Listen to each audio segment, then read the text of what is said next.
to fight Milosevic. First in Belgrade and then all over Serbia.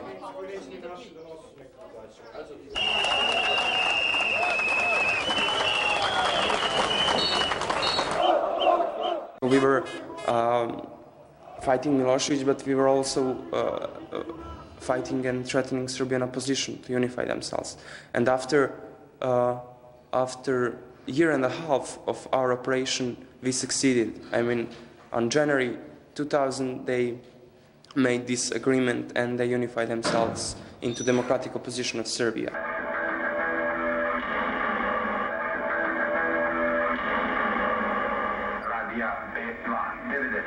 Dobar dan, dobrodošli u današnji dnevnik Radija B292 i sadržaj emisije izdvajamo najvažnije vesti. Demokratska opozicija Srbije predstavila je svoj izborni program. Everything changed, and it probably has to do more with independent media penetrating in the provinces, and people could hear what was actually going on. Nastavljeni protesti Srba u Zvečanu zbog preuzimanja Trepča od strane Kejfora. Ministarstvo zdravlja propisalo cenu od 45.000. We organized Association of Independent Media in Serbia, and we were in position to promote our ideas and to promote program of B92 in a much more bigger region than half of Belgrade was in the beginning.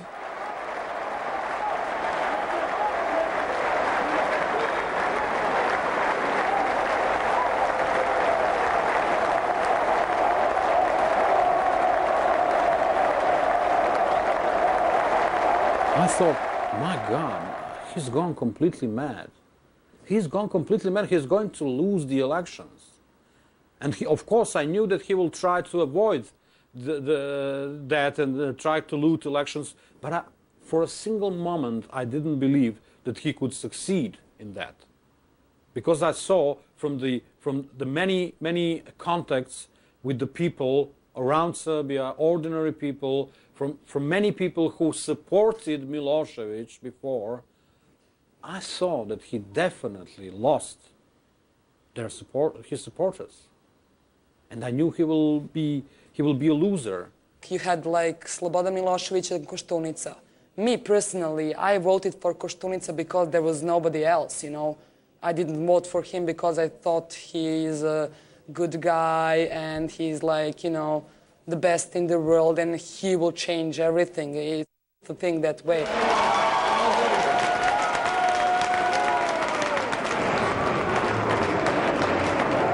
When he saw what has he done, actually, he was it was at the act of panic, you know.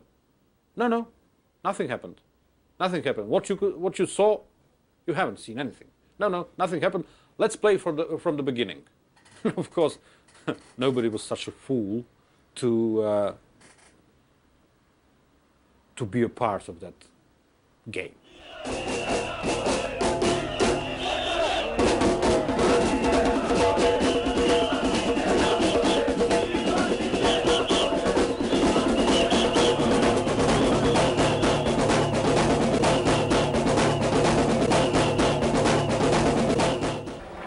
I thought it would just be another day, protests, demonstrations. But the people who came were determined to fight until the final victory, actually.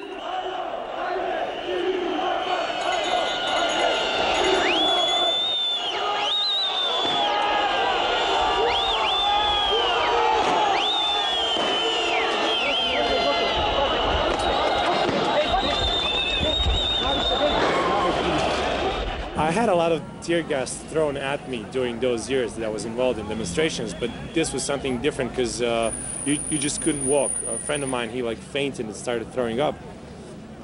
But somehow we made it to RTS, and there were police officers. We were throwing rocks at them, and they were at first just trying to scare us, and then they started shooting with rubber bullets. So they hit a couple of guys, and they fall down on the ground, so we tried to make a charge. And as we came to the door, I saw a cop like pulling a gun out and pointing it into this guy, and he just dived onto the ground. I was like right next to him, so I did the same thing, and then this guy started shooting at us.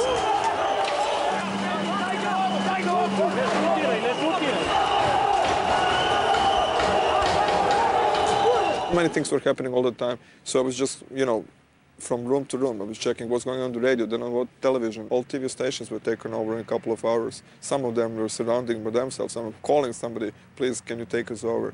This was pretty interesting, to watch. You're sitting there at home, watching how one by one TV station is first going into black and then changing probably completely.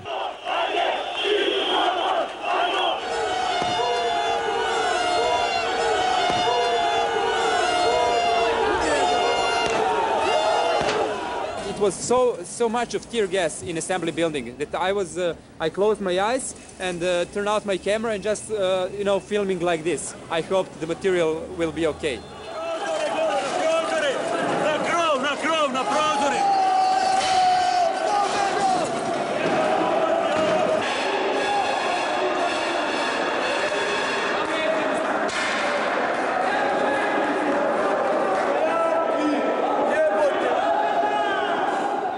By the end of the day, we understood, 8 o'clock in the evening, we understood that Milosevic is either not in the city or doesn't have any control, because he was left without any media. He could have now take them over only by a brutal force, which will be another downfall for him. The result is that he didn't fulfill what he promised at the beginning. Nobody criticized this project, which produced the war.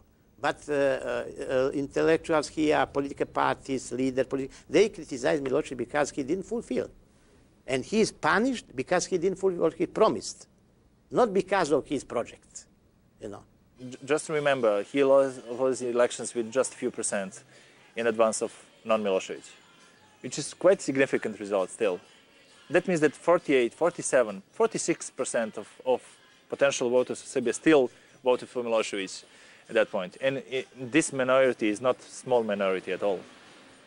He's leaving the politics because he wants to spend the rest of his life with his family, especially with his grandson, and he's thanking people which came out the election, and especially the people which were not voting for him, that gave him this opportunity to rest in peace, oh, come on.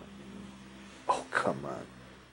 Želim da zahvalim svima koji su mi ukazali poverenje i na ovim izborima za mene glasali, ali da se zahvalim i svima koji za mene nisu glasali, jer su mi sa duše skinuli jedan veliki teret odgovornosti koju nosim već punih 10 godina. Basically, he's a fool. And that makes us even much bigger fools, because we were ruled by a complete idiot for all these years.